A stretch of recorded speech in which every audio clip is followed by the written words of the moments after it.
So growing up as a little kid, you know, enamored with science fiction, it's either dinosaurs or science fiction.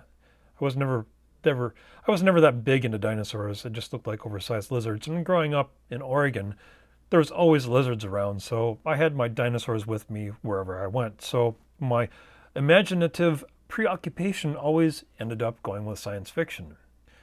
And you had Star Wars and Star.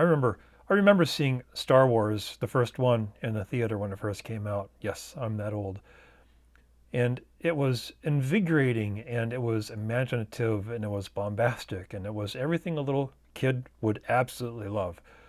And then I watched, Star Trek reruns with my parents because they were, Trekkies. To use a term that's become kind of a thing these days. Back in the day, it was kind of a derogatory thing. A Trekkie was like a nerd or a geek. But anyway, growing up enamored and in love with science fiction, I always made science fiction comics. Drew them on notebooks with ballpoint pens. And then I heard along the lines when Star Trek: The Next Generation came out. And I was excited because I remember the old Star Trek, and that's what I thought was going to be the old Star Trek. And what I saw, and this is not a debasement of the TV show, but what I saw was basically an overglorified Cadillac. Spaceships shouldn't have carpeting, shouldn't have couches. And so from then on, I had devoted much of my time to trying to come up with my own version, a short anthology of stories dealing with space.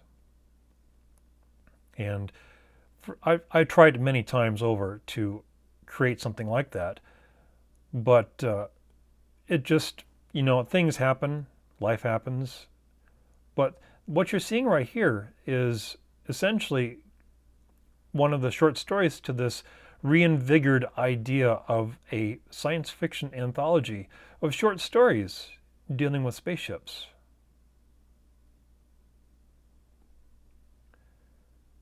It's this gentleman here, he's locked away in a vault. He thinks he's in space. He's lost in a drift. How is he going to get out of it? How is he going to deal with it? He doesn't even remember or know where he's at, so he doesn't even know if he's in space. Is he in space? But that's the gist of an awful lot of these stories in this anthology.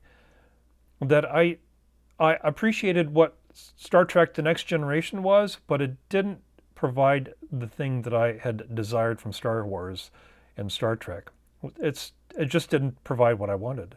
So if you can't get what you want, make what you want.